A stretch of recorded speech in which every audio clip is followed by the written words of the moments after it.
टीनू नाम की एक लड़की थी जो स्कूल में दिए गए कार्यों में बड़ी रुचि रखती थी।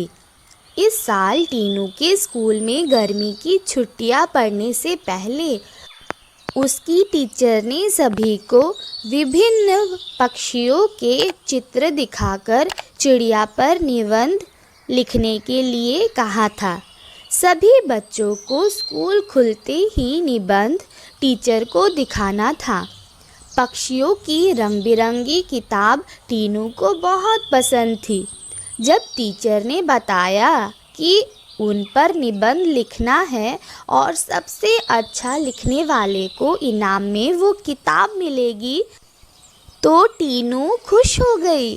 टीचर ने सभी पक्षियों से जुड़ी कुछ कहानियाँ भी बच्चों को सुनाई। उसके बाद स्कूल की गर्मियों की छुट्टियाँ पड़ गई। यूँ तो टीनू हर साल अपनी गर्मी की छुट्टियाँ बिताने के लिए कहीं न कहीं जाती थी, लेकिन इस साल की छुट्टियों में टीनू रोज़ पास के ही बगीचे में जाकर पक्षियों और उनके घोंसले देखने लगी। उस बगीचे में गौरैया, दर्जन, लवा जैसे बहुत सी पक्षी आते थे। टीनू बगीचे में आने वाली हर चिड़िया को पहचानने की कोशिश करती और उन्हें गौर से देखती रहती।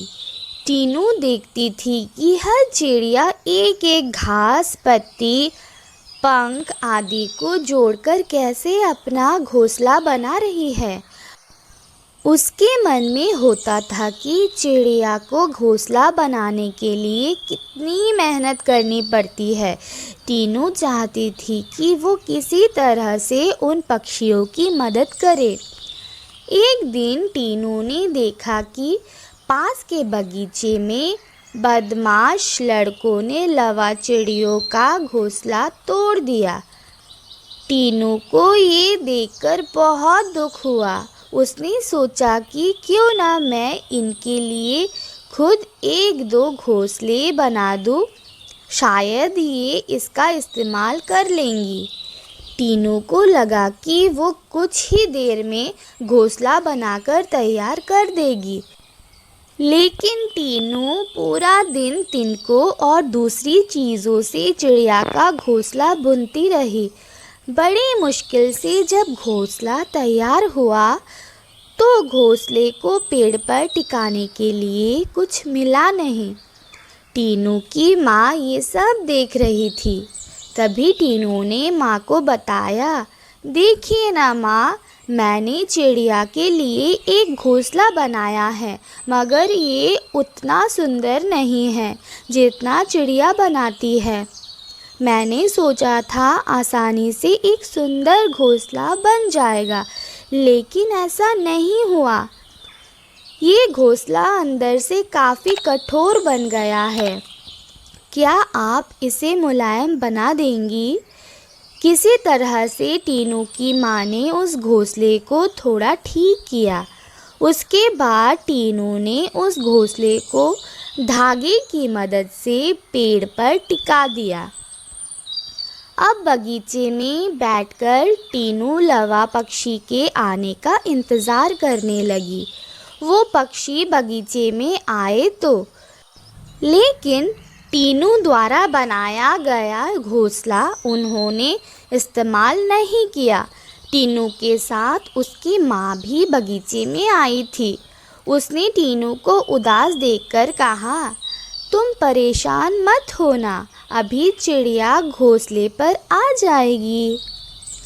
तभी एक लवा पक्षी ने आकर टीनू द्वारा बनाए गए घोंसले को तोड़ दिया।